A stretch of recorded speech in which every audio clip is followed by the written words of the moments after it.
Hey folks, this is Salt, and we're revisiting 10.1.7's major zone feature, Dream Surges. We got some new information on how this works, so you can start considering how you and maybe your army of alts will take this on. Hit the like button, subscribe for more coverage, catch me live on Twitch for discussion and so on, and let's go. Each week, a Dream Surge will affect one of the 4 Dragon Isle zones. A hub will spawn directing you to pick up 2 quests before you get started for the first time. The Dream Surge affects virtually all world quests and rares that you see on the map, and by hovering over the hub icon, you can see everything that's affected. Like I said, so far there are 2 quests available. Dream Surge Investigation is kind of like the introduction quest that gets you used to everything that's going on in an affected zone. You're asked to clear a few world quests, take down an elite, clear a Waking Dream portal event, and contribute Dream Surge Coalescence once, and I'll clarify what those are in a bit. The other quest, Shaping the Dream Surge, is a weekly version of the quest that you just did that has you collect 100 of this Coalescence. Completing both of these awards a Dream Surge Chrysalis. It's an account tradable currency that you use on a vendor. More on that later.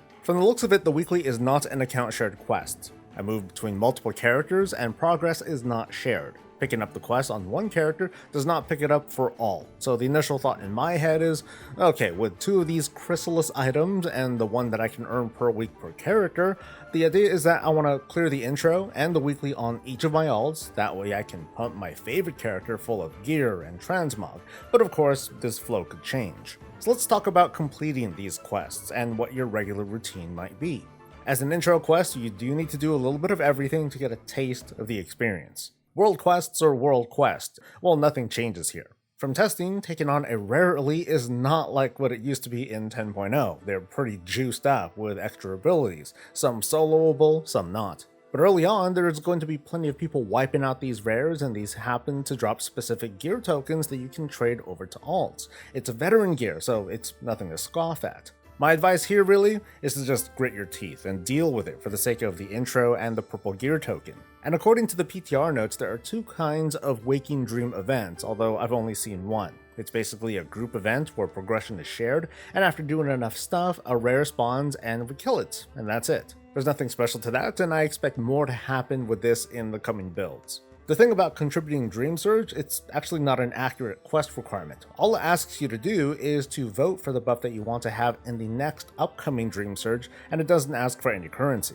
These happen every hour, and they come with some cool perks, so when you're in the area, it's your interest to vote for whatever makes you do gooder at damage. It's not only useful for Dream Surge content either. Knocking out tougher areas like, say, the Obsidian Sanctum could be a snap with a really strong buff. As you do the zone content, you'll be gathering up Dream Surge Coalescence. It's another event currency that is soulbound. From testing, rare elites and the Waking Dream final encounter award 25 of this Coalescence. Completing a world quest awards 10, and sometimes you'll find little bits of it off of treasures on the ground as well as flying through them in the air. In the short term, you're going to have to complete the different Dream Surge activities for the initial quest. After the intro quest, your weekly routine will ask you to earn 100 of this Coalescence, and the way you can complete it is pretty flexible. You can take on any combination of world quests or rares and just finding Coalescence until you're done.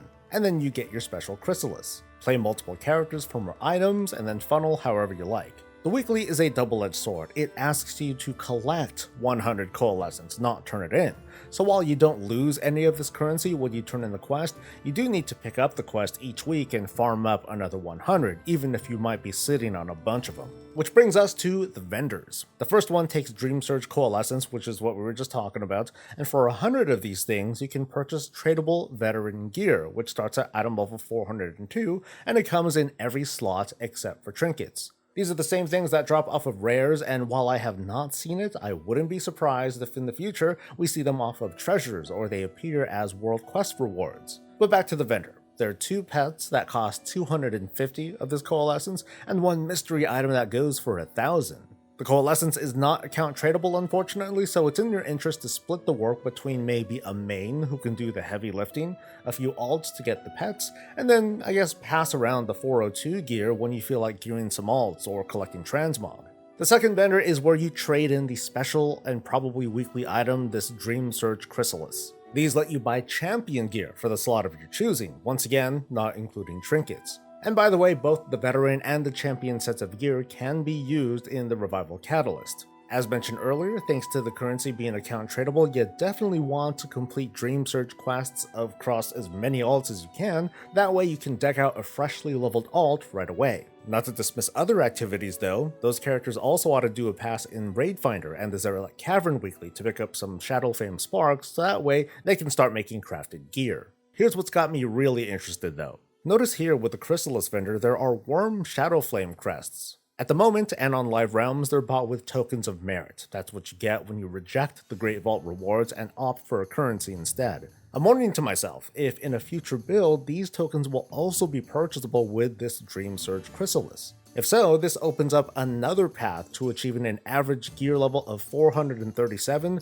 without even running Raid Finder, and a faster path for those who happen to. What's more, since the Chrysalis items are tradable for the remainder of the season, we can start giving Worm Crest to alts each week, giving a very good incentive to continue this weekly quest, which isn't what I'd call very demanding at all. Of course, that's wishful thinking at the moment, and I'll be sure to clarify all of this info as we get close to the patch going live. That's all we've learned so far, and I hope the information is useful for you and your alts. If you've got questions, I'll do my best to answer them, but stay tuned for a more robust guide as soon as we have all the features available to test. Please like this video, subscribe for more coverage, catch me live, and I'll catch you later. Stay safe, stay healthy, and stay breezy.